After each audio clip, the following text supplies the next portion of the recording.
experts sur le coup. L'émission d'aujourd'hui portera sur le marché du livre en France. Nous sommes ici dans la Bibliothèque nationale de France.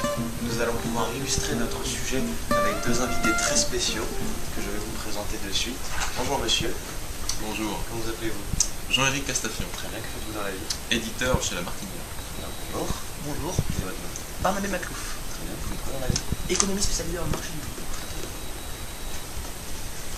Alors, monsieur Maclouf, quels sont les revenus générés par l'édition en France? Les revenus générés par l'édition sont environ 2,8 milliards, soit une légère baisse a été enregistrée par rapport à l'année 2011. Ils représentent néanmoins 80 000 emplois, soit 20% du secteur culturel. Et vous, monsieur Castafion, que pouvez-vous rajouter en vos qualités d'éditeur? Eh bien, à ce que vient de dire monsieur Maclouf, nous pouvons ajouter que, déjà, l'évolution du livre n'est pas la même selon les secteurs. Par exemple, le secteur de la bande dessinée ou du livre pratique, comme les livres de cuisine, Certes. ou les livres de la littérature jeunesse, ils sont en plein développement. Faut pas le nier. Voilà. Ou encore le parascolaire ou les encyclopédies sont en pleine régression. Voilà. Et la littérature générale et les sciences humaines sont stables en ce moment. Alors monsieur Maclouf, pouvez-vous expliquer à nos jeunes téléspectateurs comment fonctionne la chaîne du livre? Mais oui, bien sûr, il y a de nombreux intervenants. Donc, par exemple, au départ, il y a l'auteur. Donc, ils sont environ 55 000 en France. Donc, on peut comprendre l'auteur, l'illustrateur et les traducteurs. Ensuite vient l'éditeur qui reçoit et met en valeur le manuscrit de l'auteur. Puis les rédacteurs. Donc, on peut comprendre dans les rédacteurs l'iconographe, les correcteurs eux-mêmes et les maquettistes. Ensuite vient la publicité et la promotion.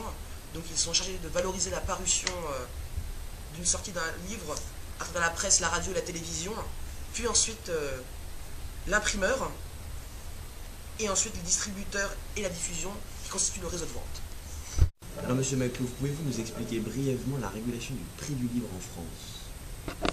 Le prix d'un livre réglementé par la loi de 1981, dite loi Lang, qui doit son nom au ministre socialiste Jack Lang, elle fixe un prix unique pour la vente d'un livre. Donc le vendeur a le droit de proposer une réduction allant jusqu'à 5%. Et vous, monsieur Castafion, pouvez-vous nous expliquer plus précisément ce que sont les réseaux de commercialisation? Comme vous le dites si bien, il y a plusieurs réseaux qui sont séparés en 5 niveaux.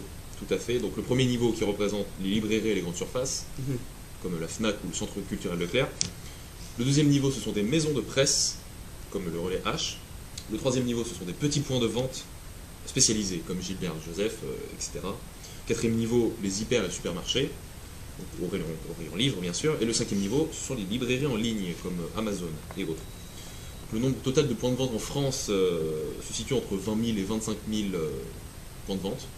Environ, il y a à peu près 15 000 emplois qui sont... Très bien, mais pouvez-vous préciser la part de chacun de ces livres sur le marché? Mais oui, tout à fait. Donc les principaux secteurs du marché sont la littérature générale qui est à 26%, la littérature jeunesse à 17%, la littérature de poche, les livres de poche à 16%, bande dessinée à 12,5%, les beaux livres à 6,4% ou encore le parascolaire à 3%. Et vous, monsieur Maclouf, en cette fin de rentrée littéraire, pouvez-vous nous expliquer ce qu'est un best-seller? Un best-seller, c'est un livre qui a connu un grand succès commercial. Nous pouvons notamment citer Harry Potter et Da Vinci Code, pour ne citer que ces deux derniers. Le best-seller le plus vendu reste la Bible. Et vous, monsieur Castafion, pouvez-vous nous expliquer ce qu'est le tirage moyen d'un livre? Oui, monsieur Rachman, le tirage moyen d'un livre est compris entre 500 et 2000 exemplaires, ce qui est assez peu finalement. Voilà. Et quel est l'impact d'un prix littéraire sur le tirage d'un livre? Donc les prix littéraires ont un impact évidemment sur le retirage du livre.